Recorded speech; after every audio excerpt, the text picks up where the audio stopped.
پچھلی دفعہ جو چیئرمین ہے رؤیت ہلال کمیٹی کے، انہیں دکھایا گیا کہ وہ ایک دوربین سے دیکھ رہے ہیں چاند، اور آگے سے دوربین ڈھکن لگا ہوا ہے، بند ہے آگے سے وہ۔ اب یا یہ تصویر بنائی گئی یا واقعاً ایسے تھا، بعید نہیں ہے، دونوں احتمال صحیح ہو سکتے ہیں، یا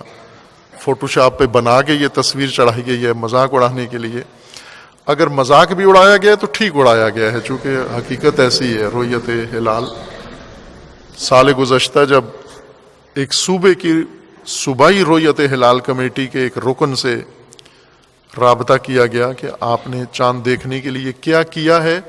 تو انہوں نے کہا کہ ہم نے ہوٹل میں اجلاس کیا ہے۔ ہوٹل میں اجلاس میں کیا کیا ہے؟ انہوں نے کہا کہ کیا یہ ہے کہ اس میں کھانا منگوایا گیا ہے، بڑا اچھا، پکوڑے سموسے افطار سے پہلے لائے گئے، پھر افطار کیا، نماز پڑھی، پھر اس کے بعد ایک بھرپور ڈنر ہوا، اور پھر اس کے بعد اسی کمرے میں، یہ ہوٹل کے کمرے میں اجلاس ہو رہا تھا، ہوٹل میں۔ اب توجہ کریں، رؤیت ہلال کا اجلاس ہوٹل میں ہو رہا ہے، ہوٹل کے کمرے میں اجلاس ہوا، اور پھر اس کے بعد ہم انتظار کرنے لگے شہادتوں کا کہ چاند کے بارے میں کوئی شہادت آ جائے۔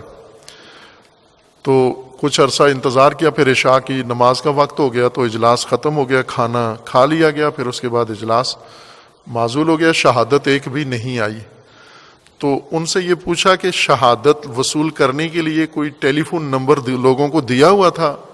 تو کہا نہیں، یہ کوئی نمبر اناؤنس نہیں کیا گیا تھا، کسی کو پتہ نہیں تھا اجلاس کہاں ہو رہا ہے، اور اگر کسی نے چاند دیکھا ہے تو ان کو اطلاع دے۔ یعنی چاند دیکھنے کا واحد طریقہ یہ ہے کہ رؤیت ہلال کمیٹی کسی ہوٹل میں اجلاس کرتی ہے، سموسے پکوڑے سامنے رکھ کر شربت طرح طرح کے بیٹھ جاتے ہیں شہادتوں کے انتظار میں، اور شہادتیں آنے کے لیے کوئی ٹیلی فون نمبر کسی کو دیا ہوا نہیں ہے۔ مثلا کس نمبر پر لوگ گواہی دیں؟ خود ہم نے گزشتہ شوال کے چاند کے شب تقریباً 11-12 بجے تک کوشش کی کہ پاکستان کے مرکزی رؤیت ہلال کمیٹی کی کسی بھی رکن سے بات ہو جائے، سب کے ٹیلی فون آف تھے، اور کسی نے بھی اپنے پرسنل نمبر ان کے مختلف طریقوں سے حاصل کیے، کوئی نمبر انہوں نے اناؤنس نہیں کیا ہوا تھا کہ اس نمبر پر کوئی ان کو گواہی نوٹ کرائے اپنی، اگر اس نے دیکھا ہے تو۔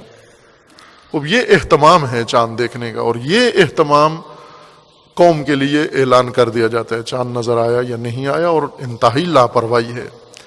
نالائکی بھی ہے، نااہلی بھی ہے، لاپرواہی بھی ہے، اور شرمندگی بھی ہے